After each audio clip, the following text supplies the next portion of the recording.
Junie B. Jones and some sneaky, peaky spying. Chapter 1 Sneaky, Peaky Spying. My name is Junie B. Jones, and the B stands for Beatrice. Except I don't like Beatrice. I just like B, and that's all. I go to kindergarten. Kindergarten is what comes before first grade. Except I don't know why, because it's just a silly word, kindergarten. Because it should be called zero grade, I think. My teacher has the name of Mrs. She has another name too, but I just like Mrs. and that's all. Mrs. has short brown hair and long skirts of wool, and she smiles a real lot. Except for sometimes when I'm nosy, she claps her loud hands at me. It used to scare me very much, only then I got used to it, and now I don't even pay attention to any of it. I wish Mrs. lived next door to me. Then me and her would be neighbors, and bestest friends. And also, I could spy on her. Spying is when you be very quiet and you look at people through a peeky hole or a crack or something. I am a very good spyer. That's because I have sneaky feet, and my nose doesn't whistle when I breathe.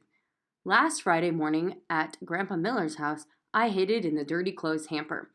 Then my grandpa came in the bathroom, and I lifted up the lid a teeny bit, and I peeked my eyes at him. And guess what? Grandpa Miller took his whole teeth right out of his head, that's what. I popped right out of the hamper. "Hey, Grandpa, how did you do that crazy thing?" I hollered. Then my grandpa screamed very loud, and he runned out of the bathroom speedy quick. Grandpa Miller has high blood pressure, I think. Pretty soon, Mother hurried into the bathroom with angry feet. "That's it," she yelled. "No more spying. This is the last time, I'm telling you. Do you hear me, Missy? Do you?" "Yes," I said, "'cause you're hollering right in my ear, that's why." Then Mother took me home, except for she kept on staying mad at me. "Find something quiet to do," she said. She said that kind of growly. "Your baby brother has to take his morning nap." So then I thought and thought about what to do, and a very great idea popped into my head. First, I took off my loud shoes. Then I tippy-toed on into baby Ollie's room in just my sock feet, and I spied on him through the bars in his crib. 'Cause of course I would be quieter than sneaky peeky spying. Only too bad for me because that boring old baby just kept sleeping and sleeping. That wasn't being fun. That's how come I accidentally blowed on his face. And I tickled his nose with a ribbon, and I shouted, "Wake up!" in his ear. And guess what? Ollie opened his eyes, that's what. And then he started crying very loud, and Mother runned into his room. Only she didn't even see me because I hid it in the closet. I smiled to just myself. "I'm the bestest spyer in the whole wide world," I said inside my head. That's how come when I rode the bus to school that day, I did a little bit of bragging. "I'm the best spyer in the whole world," I said to my bestest friend named Grace. Then I took off my shoes and I showed her my sneaky sock feet. See? See how quiet they are? You can hardly even hear those guys. After that, I breathed in and out for her. "And see? My nose doesn't whistle either," I said. That Grace smiled. "I'm good at spying too," she said. I patted her. "Yeah, only too bad, Grace, because you can't be as good as me, because I said it first." That Grace did a mad breath at me. "It is called a huffy, I think." "I heard your nose whistle, Grace," I told her. Just then the bus got to school, and me and that Grace raced each other to the playground, except for she beated me. Only it didn't count, because I wasn't really racing. We played horses with my other bestest friend named Lucille. Only pretty soon the bell rang, and we all run to room 9 speedy quick. Mrs. was at the door waiting for us. "Good afternoon, ladies," she said. "Good afternoon, lady," I said, polite, very back. Then Mrs. smiled at me. That's because she's the nicest teacher I ever saw. And so, I wish me and her were bestest friends, and guess what else? I wish I could hide in her hamper. Chapter 2 Questions. Me and my bestest friend Lucille sit at my same table together. My table is where I sit up straight and do my work, and I don't talk to my neighbor, except I keep on forgetting that part. "I wonder where Mrs. lives," I whispered to Lucille real quiet. "Shh," said Lucille. "We can't talk or else we'll get in trouble. And anyway, you're not allowed to know where she lives, 'cause it's a secret." "Says who?" I asked. "Says my brother, that's who, and he's in the 3rd grade. And he says teachers have to keep their house a secret, or else kids might go there and throw rotten tomatoes. I did a huffy at her. Yeah, only I don't want to throw rotten tomatoes, Lucille, I explained. I just want to hide in her hamper, and that's all. I don't care, she said. You're still not allowed, because my brother said so, and he knows more than you do. So there. I made an angry face. So there is not a nice word, Lucille. Then I made a fist at her, except for Mrs. saw me, and so I had to unfold it. After that, I behaved myself very good. I sat up real straight and I did all my work. Work is when you use your brain and a pencil, only sometimes I accidentally use the eraser too hard, and I get a big hole rubbed in the paper. Hey, I did beautifully today, I called out, 'cause guess what? No hole. That's what. Mrs. came to my table, and she put a gold star in my work. You did do beautiful, Junie B. She said, maybe I'll hang this one on the wall for Grandparents' Day on Monday. Would you like that? Yes, I said, only I keep on forgetting how come those guys are coming to this in the first place. Then Mrs. explained to me all about Grandparents' Day again. She said our grandparents are coming for a visit, and we get to show them room 9. And also, we get to have freshments together. Mrs. said freshments are cookies and a beverage. I raised my hand. Yeah, only I don't think I'm allowed to have that kind of drink named beverage, because I'm only allowed to have milk and juice, and that's all. Mrs. looked up at the ceiling with her eyes, and I looked up there too, but I didn't see anything. How many of you think you can bring cookies on Monday? Asked Mrs. I can, I hollered, very excited, because my mother is the bestest cookie baker in the whole world, that's why. Except for one time she accidentally forgot they were in the oven and the fireman had to come to our house. Mrs. laughed, only I don't know why, because that was not a funny story. After that, she gave me a note from my mother. It was some writing about baking cookies, I think. If your mother has any questions, please tell her to call me, said Mrs. Just then I got a very great idea. Hey, maybe me and Mother can bring the cookies to your house, so then I can see where you live. Mrs. rumpled my hair. You don't have to come to my house, Junie B. Just bring the cookies to school on Monday morning. I smiled very sweet. Yeah, only I still want to see where you live, I said. Then Mrs. turned around and she walked back to her desk. That's how come I followed her. Do you have the rich kind of house or the regular kind of house? I asked her. 'Cause I just have the regular kind of house, except her mother wants the rich kind. Only Daddy said lots of luck. Mrs. pointed at my chair. That means sit down, I think. Yeah, only do you have a daddy that lives at your house too? Are there any pictures of him in your wallet? Let's look in there, okay? Do you have a secret compartment in it? 'Cause my Grandpa Miller has one of those things with $50 in it. Only don't tell Grandma. Mrs. took my hand, then me and her walked back to my table. Yeah, only guess what I'm wondering now? Now I'm wondering what your bedtime is. 'Cause my bedtime is when the little hand is at the 7 and the big hand is at the 6. Only I hate that dumb, stupid bedtime, 'cause I'm not even tired yet, of course. Mrs. put her fingers to her lips. That's enough, Junie B. I mean it. I want you to settle down right now. Then she went back to the front of the room and didn't answer any of my questions. 'Cause guess why? Mrs. is a secret mystery guy, that's why.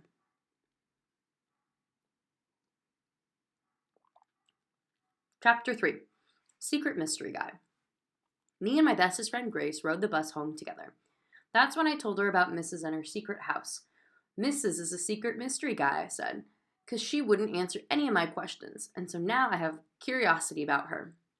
That Grace wrinkled her eyebrows. Me too, she said. Now I have curiosity about her too. I patted her again. Yeah, only too bad, Grace, but you can't have as much as me, 'cause I said it first, remember that? Then Grace did another huffy at me. Whoops, your nose is still whistling, Grace, I said. A few minutes later, I got off the bus and run to my house like a speedy rocket. Grandma, Grandma, I shouted, very excited. It's me, Junie B. Jones. I'm home from my school. Grandma Miller babysits me and baby Ollie when Mother is at work. She was in the kitchen feeding Ollie's sprained peas. Guess what, Grandma, guess what? My teacher is a secret mystery guy, and she won't tell me where she lives, only I want to go to her house very bad. Grandma Miller shushed me. There's no need to shout, Junie B., she said. I'm right here. Yeah, only I can't help it, Grandma, 'cause I have curiosity about her. Grandma Miller did a little smile. Curiosity killed the cat, you know, she said.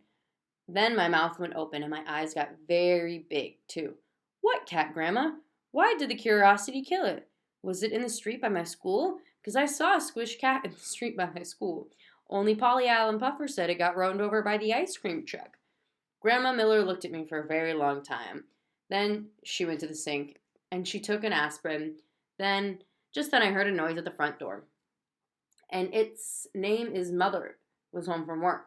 Mother, Mother, I have a important note from you because you and me are going to bake delicious cookies, and then we can take them to her house and see where she lives. Mother read the note. The note says to take the cookies to school, Junie B. Jones, not to your teacher's house. Yeah, only I already knew that, but my teacher is a secret mystery guy, and she won't tell me where she lives. And so you have me, and we have to find out ourselves. She shook her head. No way, Toots, she said. Yes way, I hollered, we have to, because now I have curiosity in me, and if I have to find out where are her houses, or Grandma said I'm going to get run over by an ice cream truck. Then Mother did a frown at Grandma, and Grandma took another aspirin. Your teacher is not a secret mystery guy, Junie B. She's just a regular person with a regular family, and there's no way that you and I are going to bother her at her house. I stamped my foot. Yes, we are too, because I want to, that's why. And then I got sent to my room, because of no shouting and no stamping my foot. Only I never even heard of that dumb rule before. I shut my door very angry. Then I put my head under my pillow and I called Mother the name of a peewee hen. And guess what else, I said very quiet. Teachers are not regular people. So there, ha ha. Chapter 4. Cookie Mix and Other Stuff. The next day was Saturday. Saturday is the day that me and my mother go to the grocery store. I have rules at that place, like no hollering the words, I want ice cream. And no calling Mother the name of Big Meanie when she won't buy it. And no eating a bag of marshmallows that doesn't belong to you. Or else the store guy yanks it away from you. And he said, eating is the same thing as stealing, young lady. Just then he takes you to Mother and she has to pay for the whole entire bag. Except for I don't know why, because I only ate 3 of those soft guys, then that's why. The carts at the grocery store have seats in them, and that's where the babies sit. Only not me, because big girls get to walk all by themselves. And guess what? One time Mother even let me push the whole big cart without any help. Except for then some baked beans got knocked off their shelf. And a grandma got her foot caught in my tire, and so now I have to wait till I'm bigger. My favorite aisle is where the cookies are. That's because sometimes there is a lady at a table there, and she gives me and Mother cookie samples, and we don't even have to pay for them. Their name is freebies, I think. Only too bad for me, because this time the lady wasn't there. Darn it, I said, very disappointed. No freebie, lady. Mother smiled. That's okay. When we get home, we're going to bake our own cookies for Grandparents' Day, remember? Won't that be fun? She asked. I made my shoulders go up and down. That's because I was still mad at her for not taking me to my teacher's house, of course. What kind of cookie mix do you want? Asked Mother. I did a frown at her. I don't even want to bake cookies anymore, because you still won't take me to where Mrs. lives. Mother rumpled my hair. Staying mad isn't going to change things, Junie B., she said. Now, do you want to pick out the cookie mix, or shall I? Then Mother picked out some cookie mix, and she gave it to me, and I throwed it in the cart very hard. Thank you, said Mother. You are not welcome, I said. After that, Mother took me outside of the store and gave me a hard little talk. A little talk is when Mother is mad at me, and she says, what do I think I am, Missy? And exactly how long do I think she's going to put up with me? Then I have to say apology to her. Apology is the words I'm sorry, except for you don't actually have to mean it, because nobody can even tell the difference. After the little talk, we went back into the store. Shall we try again? Asked Mother. Then she gave me another box of cookie mix, and I put it in the cart very nice. That's better, she said. Thank you. You're not welcome, I said inside my head. Then I smiled just to myself, because Mother can't even hear me in there. After that, me and Mother went around the corner, and I saw my most favorite thing in the whole world, and its name is the water fountain. Hey, I need a drink, I said, very excited. Then I runned over there and hopped up on the little step. Need some help? Called Mother. No, I said, Because I'm almost 6 years old, and that's why. And I already know how to work this big guy. And here's another thing I know, I said. No putting your mouth on the water spout, or else germs will get inside of you and you will die. I smiled very proud. Polly Allen Puffer told me that, I explained. Then I bended my head over the fountain, and I drank for a very long time. Hurry up, Junie B, said Mother. I need to get the shopping done. I wiped my mouth off with my arm. Yeah, only I can't hurry up, or else I might get a stomachache and spit up water, because a boy named William did that on the playground yesterday. Mother looked at her watch. Okay, well, I'm going to be right here in the cereal aisle. As soon as you're finished drinking, come directly back to me. Okie dokie, I said, very happy. And I turned around and drank. Except then I started feeling a bit sickish. And so I had to sit down on the little step and rest my water. And that's when the big front doors of the grocery store opened. And guess what? My eyes almost popped out of my head. That's what. Because I was in big shock. And its name was Mrs. My real-life teacher, Mrs., was at the grocery store. Chapter 5. Sickish. Mrs. didn't see me. That's because I hid behind the water fountain, speedy fast. And guess what? She had a man with her. And I had never seen that guy before. Hey, who the heck is that? I said, just to myself. Then I runned my fastest to the cereal aisle to tell Mother what I saw. Only all of a sudden, I remembered about how she told me no more spying. So maybe I might get in trouble with her, I think. And that's how come I stopped running. And I started to go back to peek at Mrs. some more. But Mother already spotted me. Hey, where are you going? She called at me. Come here. Yeah, only I can't come there, I explained. Because I just remembered something very important. And it's called I'm not done drinking yet. Then I run back to the water fountain. Only Mrs. and the strange man were already disappeared. Shoot, I said, where did those sneaky Petes go to? After that, I had to look all over the store for those guys. First, I looked where the chocolate milk was. Then I looked where the biscotti and tomato sauce was. And I also looked where the delicious candy was. Only guess where I found them? At the stinky dumb vegetables, that's where. I quick ducked down and hid it in the corner. Then I did some sneaky peeky spying on them. I saw Mrs. picking out yucky blucky broccoli and stewy pewy tomatoes, and also the kind of vegetables named zucchini. Except for then this strange man snatched zucchini right out of her hands, and he tried to put it back on the shelf. Only Mrs. grabbed it back again, and she pretended to hit him in the head with it, and then they both started laughing very much. That's when a very terrible thing happened. And it's called Mrs. and the Strange Man did a big smoochy kiss, and it was in front of the whole entire everybody. I covered my eyes. That's because I was ashamed of her, of course, on account of teachers shouldn't do the smoochy thing. After that, I peeked my eyes between my fingers, and I saw Mrs. standing at the grapes. She picked up a bunch of the green kind, then she pulled some grapes right off the top of it, and that's when the most terrible thing of all happened. Because just then, Mrs. put the grapes in her mouth, and she ate them. Mrs. ate the grapes, and she didn't even pay for them. Because eating is the same thing as stealing, remember? And teachers aren't supposed to do stealing. Teachers are supposed to be perfecter than that, because they have to set a good example for little children. After that, I felt very sickish inside of my stomach, on account of Mrs. didn't even get caught and learn her lesson, because nobody saw what she did. Not the store guy, not the strange man, nobody, except for me. Chapter 4, Squeezy Lips. I didn't tattletale on Mrs. That's because if I told Mother, I would get in trouble for spying. And if I told the store guy, Mrs. might go to jail. And so I kept a secret inside my head, because nobody can see secrets inside of your head, not even if they look in your ears. On Sunday, Grandma and Grandpa Miller came to our house for dinner, only I couldn't talk to them that much. That's because secrets are very slippery, and I didn't want it to slip out of my mouth by accident. Why so quiet tonight, Junie B? Said Grandma Miller at the table. Cat got your tongue? My mouth went wide open. What cat, Grandma? Is it the same cat that got killed by the ice cream truck? How come he wants to get my tongue? Did his tongue get squished by in the accident? Grandma Miller made a face, and then she didn't eat her roast beef anymore. Mother looked surprised at me. You sure did get chatty all of a sudden. Does this mean you're not mad about the cookies anymore?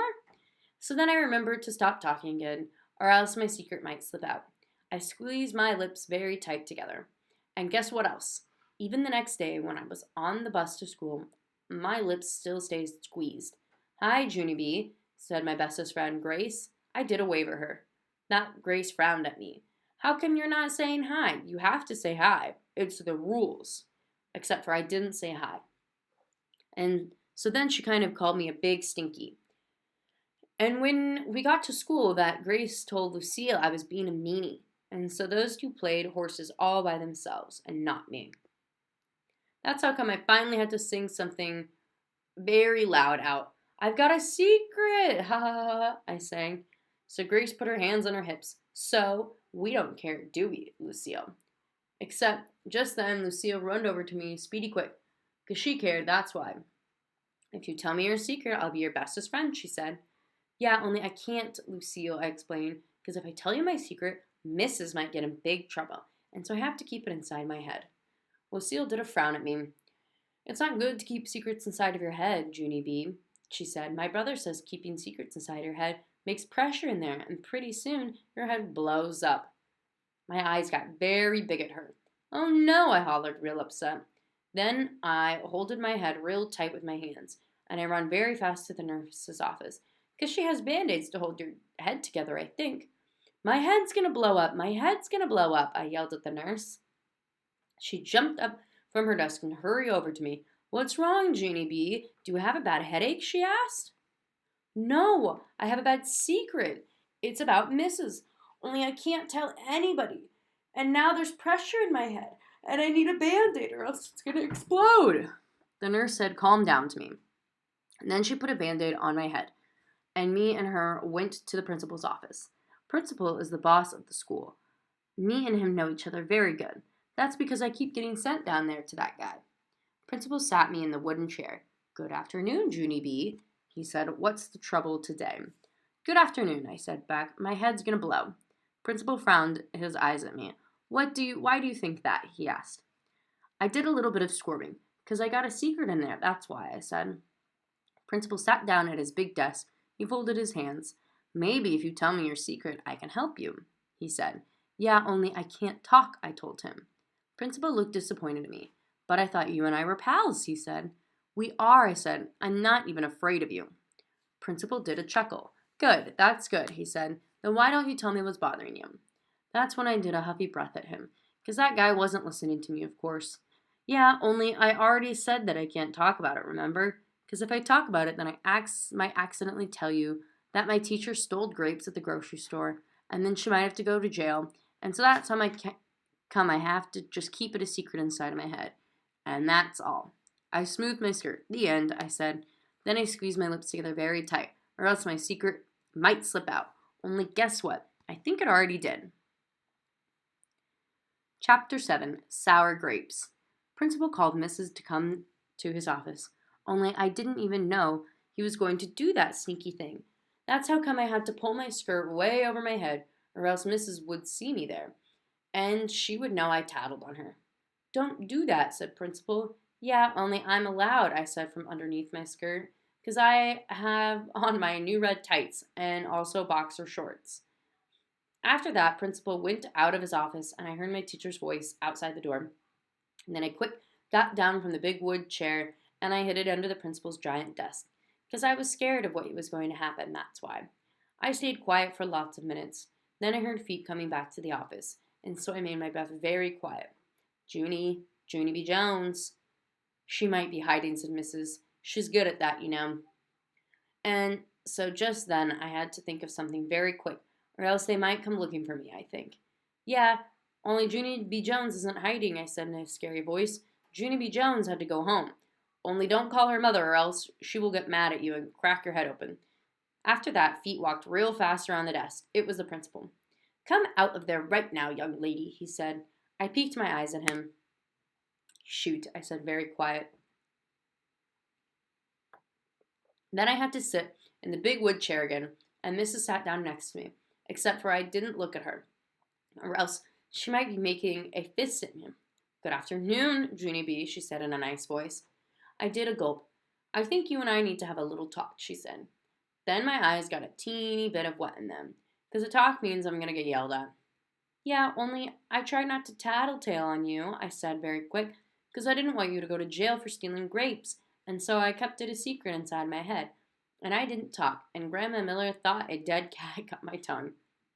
Only today, Lucille said my head was going to blow, and so that's how come I run to the nurse for a Band-Aid, and she took me to the principal, and then my secret accidentally slipped out of my lips.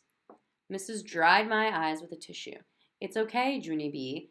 I'm not angry at you. I just need to know that what you saw me do at the grocery store.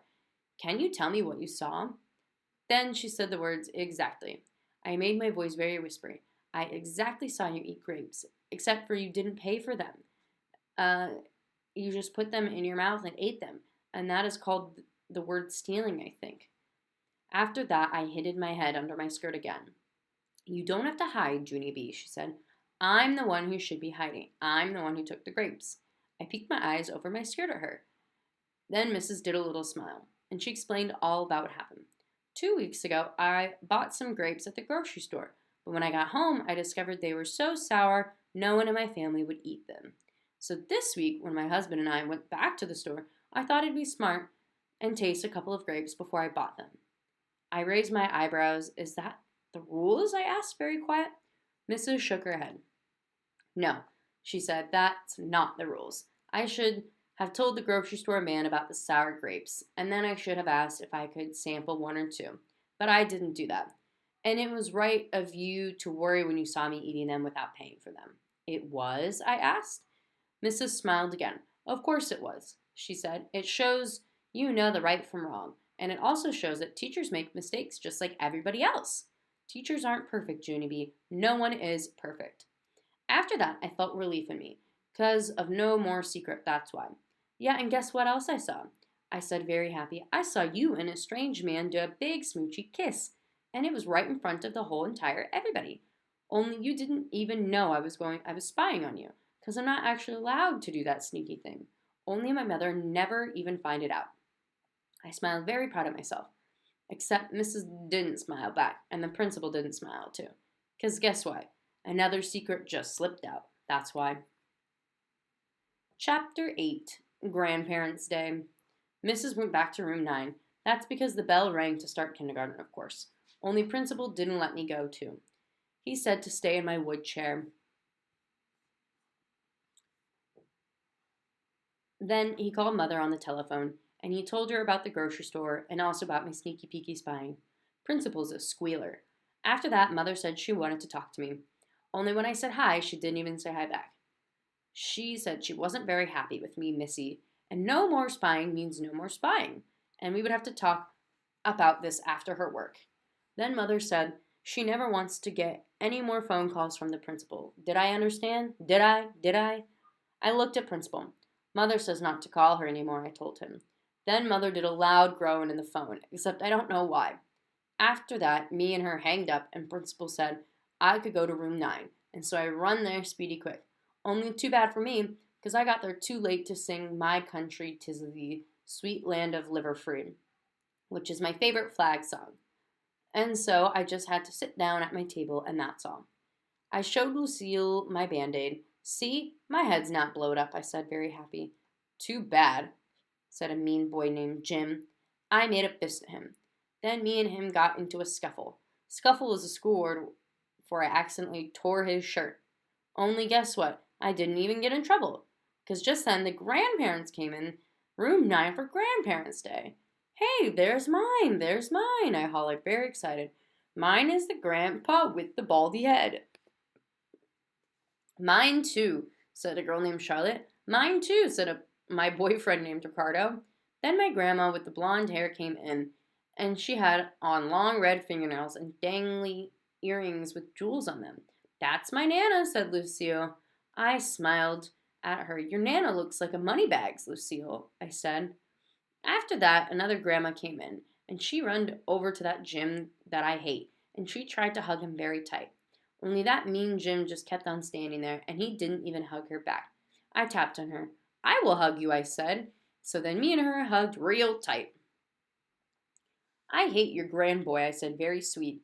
Just then Mrs. clapped her hands together, and she made the grandparents sit down in the back of the room.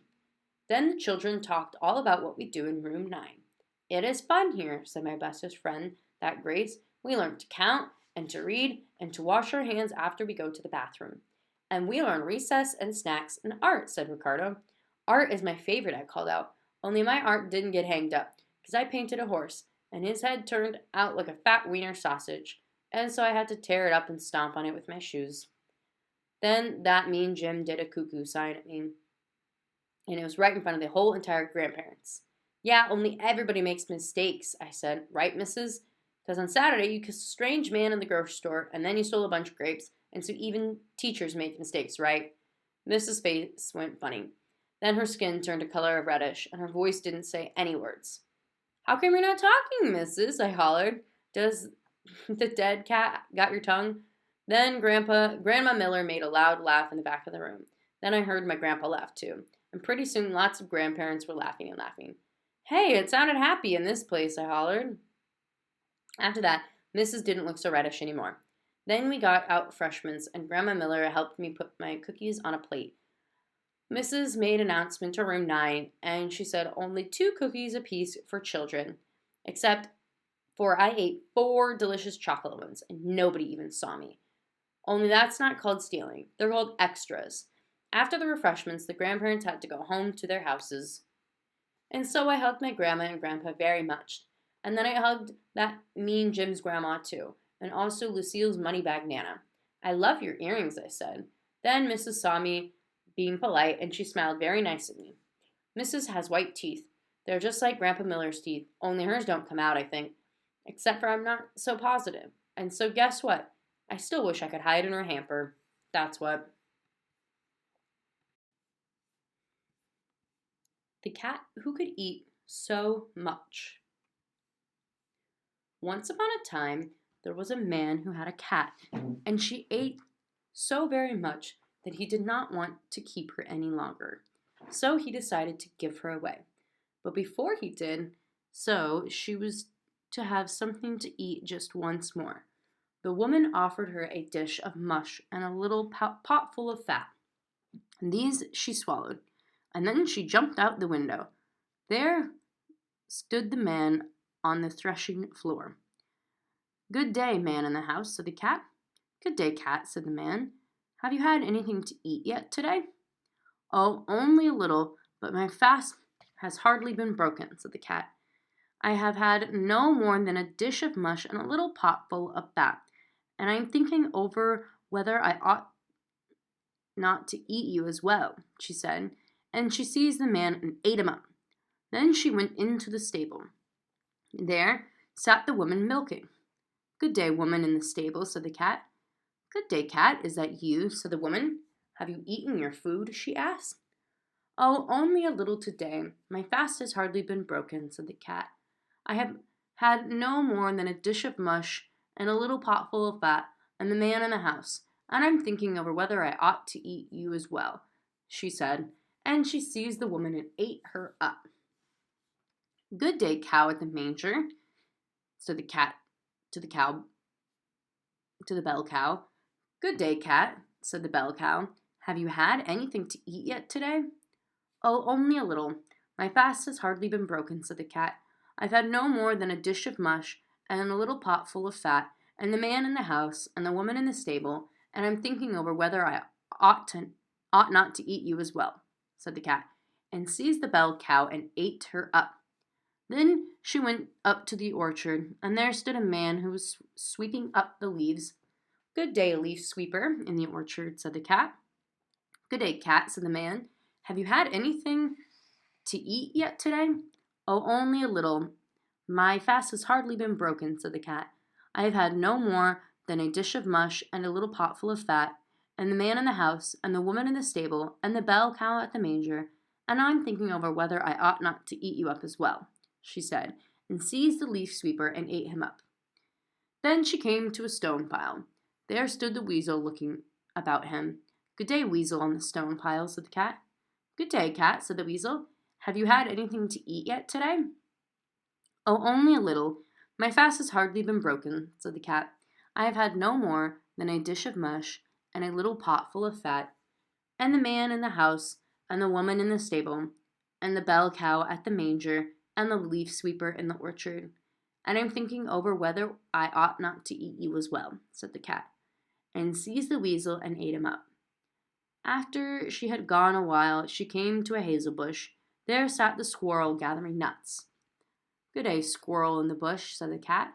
Good day, cat. Have you already had anything to eat yet today? Said the squirrel. Oh, only a little. My fast has hardly been broken, said the cat. I have had no more than a dish of mush and a little potful of fat, and the man in the house, and the woman in the stable, and the bell cow at the manger, and the leaf sweeper in the orchard, and the weasel on the stone pile, and I'm thinking over whether I ought not to eat you up as well, she said, and seized the squirrel and ate him up. After she had gone a little while longer, she met Reynard the fox, who was peeping out of the edge of the forest. Good day, fox, you sly boots, said the cat. Good day, cat. Have you had anything to eat yet today? Said the fox. Oh, only a little. My fast has hardly been broken, said the cat. I have had no more than a dish of mush and a little potful of fat, and the man in the house, and the woman in the stable, and the bow cow at the manger, and the leaf sweeper in the orchard, and the weasel on the stone pile, and the squirrel in the hazel bush. And I'm thinking over whether I ought not to eat you as well, she said, and seized the fox and ate him up too. When she had gone a little further, she met a hare. Good day, you hopping hare, said the cat. Good day, cat. Have you had anything to eat yet today? Said the hare. Oh, only a little. My fast has hardly been broken, said the cat. I have had no more than a dish of mush and a little potful of fat, and the man in the house, and the woman in the stable, and the bell cow at the manger, and the leaf sweeper in the orchard, and the weasel on the stone pile, and the squirrel in the hazel bush, and the fox, the sly boots, and I'm thinking over whether I ought not to eat you up as well, she said, and seized the hare and ate him up. When she had gone a little further, she met a wolf. Good day, you wild wolf, said the cat. Good day, cat. Have you had anything yet to eat today? Said the wolf. Oh, only a little. My fast has hardly been broken, said the cat. I have had no more than a dish of mush and a little potful of fat, and the man in the house, and the woman in the stable, and the bell cow at the manger, and the leaf sweeper in the orchard, and the weasel on the stone pile, and the squirrel in the hazel bush, and the fox, the sly boots, and the hopping hare, and I'm thinking over whether I ought not to eat you up as well, she said, and seized the wolf and ate him up too. She went into the wood and saw that she had gone far and farther than far over hill and dale, and she met a young bear. Good day, little bear brown coat, said the cat. Good day, cat. Have you had anything to eat yet today? Said the bear. Oh, only a little. My fast has hardly been broken, said the cat. I have had no more than a dish of mush, a little potful of fat, and the man in the house, and the woman in the stable, and the bell cow at the manger, and the leaf sweeper in the orchard, and the weasel on the stone pile, and the squirrel in the hazel bush, and the fox, the sly boots, and the hopping hare, and the wild wolf, and I'm thinking over whether I ought not to eat you up as well, she said, and she seized the little bear and ate him up. When the cat had gone a bit further, she met the mother bear, who was clawing at the tree stems so the bark flew. So angry was she to have lost her little one. Good day, you biting mother bear, she said. Good day, cat. Have you had anything to eat yet today? Said the mother bear. Oh, only a little. My fast has hardly been broken, said the cat. I have had no more than a dish of mush, a little potful of fat, and the man in the house, and the woman in the stable, and the bell cow at the manger, and the leaf sweeper in the orchard, and the weasel on the stone pile, and the squirrel in the hazel bush, and the fox, the sly boots, and the hopping hare, and the wild wolf, and the little bear brown coat. And I was thinking of whether I ought not to eat you as well, she said, and seized the mother bear and ate her too. When the cat had gone a little further, she met the bear himself. Good day, Bruin, good fellow, she said. Good day, cat. What have you had anything to eat yet today? Asked the bear. Oh, only a little. My fast has hardly been broken, said the cat. I have had no more than a dish of mush and a little pot full of fat, and the man in the house, and a woman in the stable, and the bell cow at the manger, and the leaf sweeper in the orchard, and the weasel in the stone pile, and the squirrel in the hazel bush, and the fox, the sly boots, and the hopping hare, and the wild wolf, and the little bare brown coat, and the biting mother bear. And now I'm thinking over whether I ought not to eat you up as well. She said. Then she seized the bear and ate him up too. The cat went for far and further than far until she came into the parish, and there she met a bridal party on the road. Good day, bridal party on the road, said the cat. Good day, cat. Have you had anything to eat yet today? Oh, only a little. My fast is hardly broken, said the cat. I have had no more than a dish of mush, a little pot full of fat, and the man in the house, and the woman in the stable, and the bell cow at the manger, and the leaf sweeper in the orchard, and the weasel on the stone pile, and the squirrel in the hazel bush, and the fox, the sly boots, and the hopping hare, and the wild wolf, and the little bare brown coat, and the biting mother bear, and Bruin Goodfellow, and now I'm thinking whether I ought not to eat up as well, she said. Then she pounced on the whole bridal party and ate it up, the cook, the musicians, the horses, and all. When she had gone a bit further, she came to the church. There she met a funeral procession. Good day, funeral procession at the church, said the cat. Good day, cat. Have you had anything to eat yet today? Said the funeral procession. Oh, only a little. My fast has hardly been broken, said the cat. I have had no more than a dish of mush and a little pot full of fat, and the man in the house, and the woman in the stable, and the bell cow at the manger, and the leaf sweeper in the orchard, and the weasel in the stone pile, and the squirrel in the hazel bush, and the fox, the sly boots, and the hopping hare, and the wild wolf, and the little bare brown coat, and the biting mother bear, and the Bruin Goodfellow, and the bridal party on the road. And now I'm thinking over whether I ought not to eat you up as well, she said. Then she pounced on the funeral procession and ate up the corpse and procession. When the cat had swallowed it, she went straight up to the sky, and she had gone far and farther than far. She met the moon in a cloud. Good day, moon in a cloud, said the cat.